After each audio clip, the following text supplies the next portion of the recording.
اور عقلی دلائل بھی لے لیجئے۔ ایک بزرگ تھے، وہ ریل میں جا رہے تھے، گرمی کا موسم تھا، اتنے میں ریل گاڑی میں ایک سوٹڈ بوٹڈ نوجوان بھی ان سے ملا، تو کہنے لگا حضرت لگتا ہے کہ آپ کوئی دین کے عالم ہیں، تو میں کچھ پوچھنا چاہتا ہوں۔ کہا پوچھو۔ انہوں نے کہا بھئی شریعت آخر کیوں اجازت نہیں دیتی کہ مرد اور عورت دونوں مل کے اکٹھے کام کریں؟ آخر کیوں اجازت نہیں دیتی؟ انہوں نے قرآن و حدیث کی روشنی میں کئی باتیں کی، لیکن اسے سمجھ نہیں آئی۔ کہنے لگا جی عقل سے سمجھائیں، کوئی اور دلیل دیں، یہ نہیں، میری سمجھ میں نہیں آ رہا۔ انہوں نے سمجھایا کہ دیکھو جب مرد اور عورتیں مل کر کام کریں گی تو ان دونوں کے دل ایک دوسرے کی طرف مائل ہو سکتے ہیں، کئی ہنستے بستے گھر اجڑ سکتے ہیں، کئی بن بیاہی مائیں بن سکتی ہیں، معاشرے میں فساد اور بگاڑ پیدا ہو سکتا ہے۔ تو ان عقلی باتوں کا جواب اس شریعت کو تو اس نے کہا جی اور بتائیں جی۔ جب یہ عقلی دلائل دیے، کہنے لگے جی یہ تو کوئی ایسی بات نہیں ہے، انسان اگر اپنی طبیعت پر کنٹرول رکھے اور ٹھیک رہے تو ٹھیک ہے، مرد عورتیں مل کے کام کریں، بے پردہ رہے تو کیا فرق پڑتا ہے، انسان کو چاہیے کہ اپنی طبیعت پہ کنٹرول رکھے۔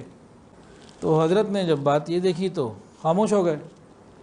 پھر ان کے پاس لیمو بھی تھے اور پانی بھی انہوں نے نکالا، تھرموس تھا، ٹھنڈا پانی نکالا، اس میں لیمو نچوڑا، سکنج بین بنائی اور پینے لگے۔ اس نوجوان کو دیکھا تو وہ بھی اتنا للچائی ہوئی نظروں سے سکنج بین کو دیکھ رہا۔ پوچھا بھی کیا دیکھ رہے ہو اس کو؟ حضرت اتنی گرمی ہے، پیاس لگی ہوئی ہے اور آپ نے اتنا مزید کی جناب سکنج بین بنائی ہے، تو دل تو پھر للچاتا ہی ہے نا، طبیعت تو مائل ہوتی ہے۔ انہوں نے کہا تمہاری اس طبیعت کے کنٹرول کرنے کے مسئلے کا کیا بنا؟ طبیعت کنٹرول کر کے بیٹھے رہو، گرمی بھی ہے، پیاس بھی ہے اور سامنے سکنج بین تمہیں ٹھنڈی نظر آ رہی ہے، اب طبیعت کنٹرول کر کے بیٹھے رہو، مت ادھر رغبت کرو۔ یہ فطرتاً طبیعت آ رہی ہے نا، تو بالکل اسی طرح جب محرم اور غیر محرم مل کے بے پردہ ہو کے ایک دوسرے کے ساتھ کام کریں گے تو پھر انسان کی فطرت ہی ہے جو اس کو ایک دوسرے کے قریب کرے گی اور معاشرے کے اندر فساد مچ جائے گا۔ وہ نوجوان تو خاموش ہو گیا اور اس نے بات کو مان لیا۔ اللہ کرے آج بھی کسی نوجوان کو اس واقعے سے فائدہ ہو جائے۔ اگر کسی شخص کے ذمہ ایک ڈیوٹی لگائی جائے کہ جناب یہ آپ 10 لاکھ روپے لیں اور فلانی جگہ جا کے کئی کلومیٹر دور جا کے دے آئیں، تو اس کی پہلی خواہش تو ہوگی کہ بھئی آپ آن لائن ٹرانسفر کر دیں، کیوں مجھے پیسے دیتے ہیں، میں کتنی دور لے کے جاؤں، خطرہ نہ کوئی ہو، کہ نہیں آپ کو کیری کر کے لے کے جانا ہے، آن لائن نہیں بھیجیں گے۔ اب وہ پیسے رکھے گا تو کیا کرے گا، ان کو سب سے پہلے چھپائے گا، ایسی جگہ رکھے گا کہ کسی کو اطلاع نہ ہو سکے، نظر نہ پڑ سکے، اور احتیاط کے ساتھ منزل تک پہنچنے کی کوشش کرے گا، تب تو وہ اپنے مقصد میں کامیاب ہو جائے گا۔ لیکن اگر یہ بندہ جیب میں پیسے رکھے، وہ نظر بھی آ رہے ہوں اور پھر بیچ چوراہے پہ کھول کے گننے شروع کر دے جہاں ہر طرف لوگ ہی لوگ ہوں، اب کیا ہوگا؟ اس کو کہتے ہیں آ بیل اور مجھے مار۔